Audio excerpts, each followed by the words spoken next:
So today I'm going to be talking about infused oils, and it's another really handy remedy to have. Now we've got a couple of different ones here. Now these are just cold infusions.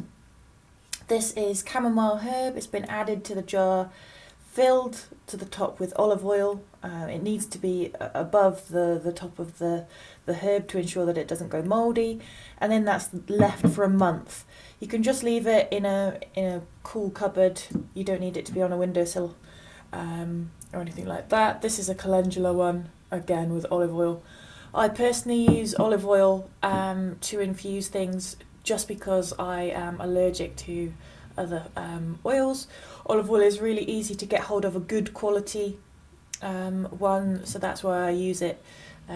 It's sort of a mid-range weight on the skin if you're gonna make it into creams. So these ones are they are now ready. So they've been left a month, and what you'll see is, let me just see if I can get the lid off.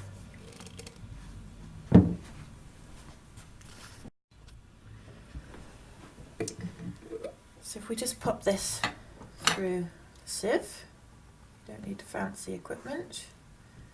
Again, we're just using a sieve and a jug. Let's pop that in there.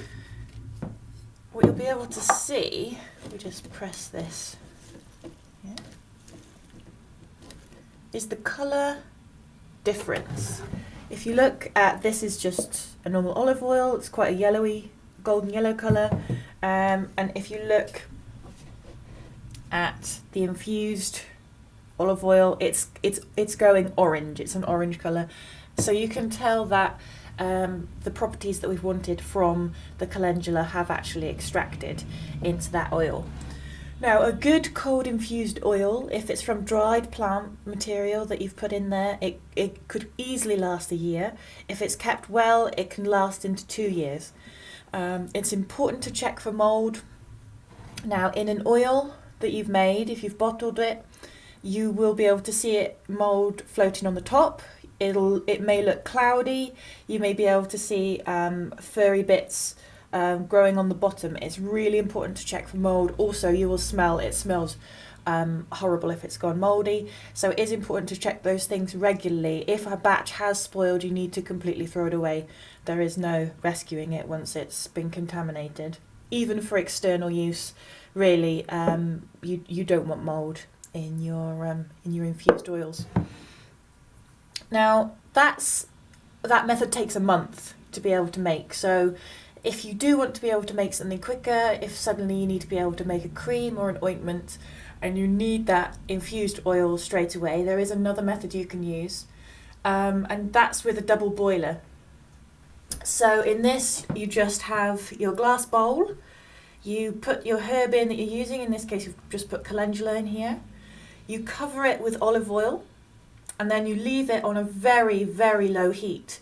Really, it's barely above boiling water level, and then you need to leave that for 4 hours to infuse, and that's called a warm infusion. Some people you'll see it hot infusion, but I don't like to use that word because really we don't want this to get hot. We need this to just be warmed to infuse it, because if it's hot, you're going to start to break down the medicinal properties. So that's the two main methods that you can use, and they will produce the same infused oil. Now, with infused oils, they've got lots of uses. So you could use it just on its own. On its own, it's going to have wound healing properties. Is also, in the case of calendula, it's also going to help to replenish skin, damaged skin. So it's used for scarring, and you could use it on its own. But you could then add it into beeswax, make it into an ointment, or you could make it into a cream. So those are the options. They're not used internally, infused oils. It is external only. Just to tell you the difference between an infused oil and a pressed oil, because this is an infused oil, this is the pressed oil. So olive oil is the pressed. So the olives were taken, they were put into a press, and then Once they were squashed, the oil has come out, and then that's been put to one side. So that's your olive oil, and what this is a pressed oil, which is your olive oil, that is then now infused with a herb. So you will get things like wheat germ, avocado oils, and those are all pressed oils, so they're not infused. But you can then use those to infuse them with herbs. So it's just if you do see those terms, if you're online shopping for different oils, then you can you'll know the difference.